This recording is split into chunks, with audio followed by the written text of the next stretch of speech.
तो जुमे के दिन बवाल तो रविवार को बुलडोजर का प्रहार। योगी सरकार ने साफ संदेश दे दिया कि पत्थर फेंकोगे तो आशियाना भी पत्थर पत्थर हो जाएगा। लेकिन सवाल ये उठ रहे हैं कि क्या सरकार और पुलिस कानून के दायरे में काम कर रही है? क्या कार्रवाई संविधान के मुताबिक हो रही है? मामले पर राजनीति तेज हो गई।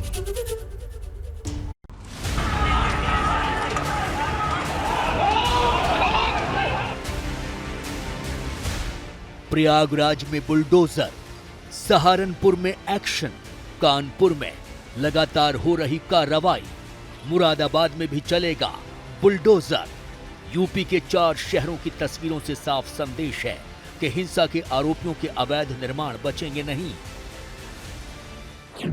मैं विश्वास करता हूं कि कल जिन 6 जनपदों में घटित घटनाएं सबके सामने आई हैं, उन जनपदों में आप लोगों ने तत्काल शांति तो बहाल की है, लेकिन इसको अस्थायी रूप से मेंटेन करने का काम करेंगे। उपद्रवी तत्वों पर प्रभावी कार्रवाई करेंगे और सेक्टर स्कीम को अभी से लागू करने की तैयारी, और अगर कहीं कोई ऐसी घटना घटित हो तो उपद्रवी तत्व सुर्खियां न बटोरने पाए। प्रयागराज हिंसा के आरोपी जावेद पंप का आलीशान घर 4 घंटे में पत्थरों के ढेर में बदल गया।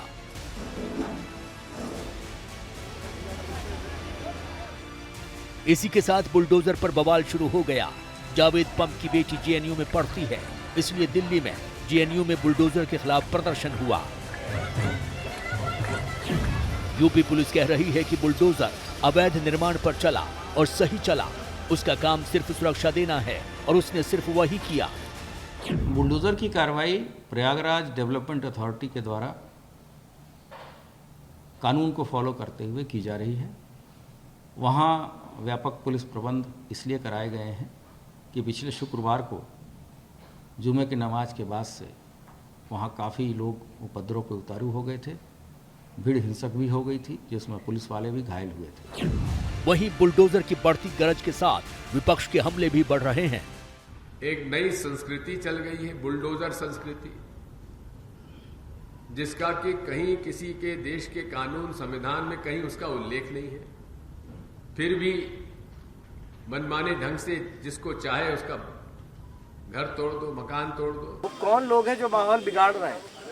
अगर कुछ 4, 6, 8 लोग मिलकर माहौल बिगाड़ रहे हैं तो आप पूरी बस्ती, पूरे इलाके को उसकी सजा नहीं दे सकते। आप घर तोड़ते हैं, क्यों तोड़ते हैं? किसी का घर बिजनेस, आप कौन होते तोड़ने वाले?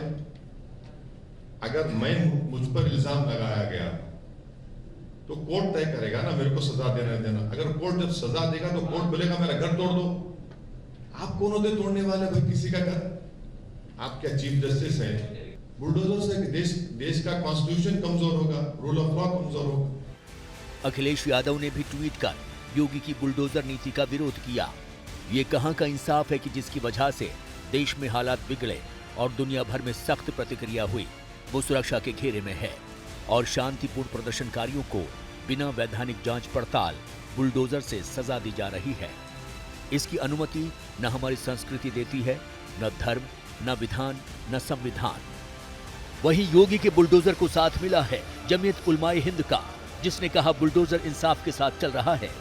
प्रयागराज की दंगा हुआ है, उसका मुजरिम प्रयागराज के बराबर में कानपुर में जो मुफ्ती है, जो ये कह रहा है कि कफन बांध के निकलेंगे, और वो कफन बांध के नहीं निकले और उन्होंने बच्चों को छोड़ दिया पिटने के लिए। उसके जिम्मेदार वो है, क्या नाम है उनका? मुफ्ती अब्दुल कुद्दूस। ऐसे लोगों को जब तक बाहर रखा जाएगा, घरों में बिल्डोजर इनके चलने चाहिए। वो 2 लाख का 2.5 लाख का जो मकान बगैर प्लास्टर का है, उसमें बुलडोजर कुछ नहीं होगा। बुलडोजर चलने चाहिए उन लोगों के जो बयान देके घरों में चुप जाते हैं। ऐसे लोगों की जब तक संपत्तियां जब्त नहीं होंगी, जब तक ये दंगाई जो है वो सड़कों पर घूमते रहेंगे। कुल मिलाकर नुपुर शर्मा के बयान पर मचा बवाल अब बुलडोजर पर आ गया है। आने वाले दिनों में न सिर्फ बुलडोजर की गरज बल्कि इस पर राजनीति भी बढ़ती दिखेगी।